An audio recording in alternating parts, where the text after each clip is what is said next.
Bonjour tout le monde, j'espère que vous allez bien. Je ne sais pas si vous avez remarqué, mais oui, déjà la neige. L'hiver est arrivé. Alors dernièrement, j'ai fait une vidéo sur le beau petit kit d'automne. Ben là, il est déjà le temps de le ranger, ce beau petit kit d'automne-là, et de sortir la grosse soude d'hiver, le gros kit d'hiver.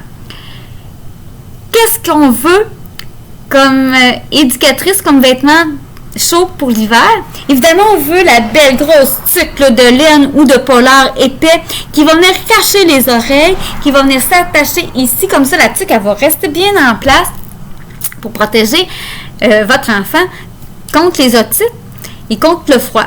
On veut un beau gros cache-cou épais là, pour bien là, cacher son cou, puis bien cacher sa bouche et ses joues, afin aussi d'éviter les engelures. On veut que votre enfant reste en santé, donc il faut bien le protéger du froid et bien l'emmitoufler pour l'hiver.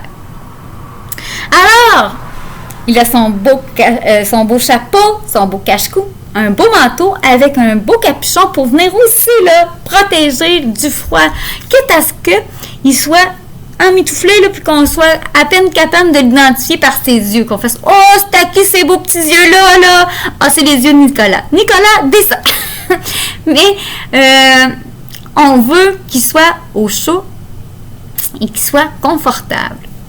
Alors, un beau manteau avec un capuchon, 2 paires de mitaines. Mais pourquoi 2 paires de mitaines? Parce que les mitaines, ça devient trempe vite. Une fois qu'ils ont fait un beau fort, un bonhomme de neige, qu'ils sont promenés à 4 pattes dans la neige, peu importe, quand on rentre, les mitaines sont souvent très trempées.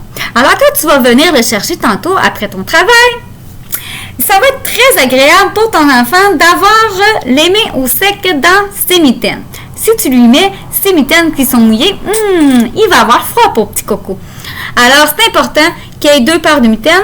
Et si on a le beau privilège de retourner jouer dans la neige dans l'après-midi, ce qui est un peu plus rare l'hiver, mais quand même, ça nous arrive, mais au moins, il aura encore des mitaines pour pouvoir faire d'autres belles créations avec la belle neige. Et bien évidemment, on veut qu'il y ait une belle salopette chaude et des belles bottes chaudes aussi, avec des bas de laine afin de garder ses pieds bien à chaleur.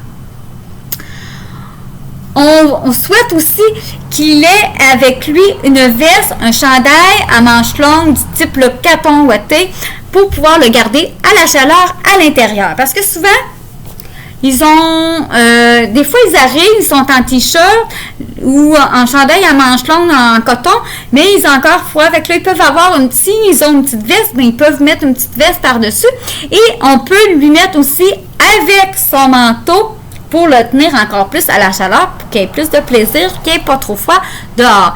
Alors, quand on va l'habiller, on va lui mettre sa veste, sa salopette, son manteau, son chapeau, ses mitaines, son cache-cou, tout le tralala, ses bottes et ses bas de laine et ses bottes et tout le tralala, afin qu'il soit bien emmitouflé pour qu'il soit confortable et que ce soit agréable pour lui d'aller jouer dehors et de faire des beaux bonhommes de neige, de glisser et de faire plein d'activités hivernales. Mais, comme je l'ai dit dans la vidéo de l'automne, c'est très important que tout son beau petit kit soit bien identifié. Parce que malgré le fait qu'à tous les jours, on leur montre comment faire pour bien ranger leurs trucs, mais imaginez-vous donc que ce sont des enfants. Et qui dit enfant dit j'ai pas écouté la consigne. Et comment je vais faire, moi, éducatrice, pour savoir si le beau cache-cou orange, il est à Victoria ou il est à Mathieu? Parce que Victoria a un beau cache-cou orange et Mathieu aussi, mais cette journée-là, ils ont laissé traîner leur beau cache-cou par terre. Comment je vais faire savoir c'est à qui? Si c'est identifié, je vais pouvoir savoir que c'est à Victoria ou que c'est à Mathieu. Si ça ne l'est pas, c'est un beau casse-tête. Imaginez-vous qu'on a 88 ou 56 enfants en moyenne dans les garderies.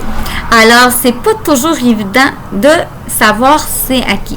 Et peu importe la couleur, pensez à une couleur, là, c'est certain que au moins 2 enfants ont un petit kit de cette couleur-là. Eh ouais.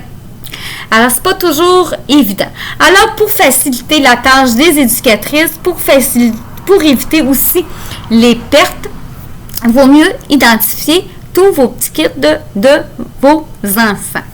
Alors, j'espère que vous avez apprécié ma vidéo. N'hésitez pas à liker, commenter, partager et surtout, abonnez-vous. Ciao!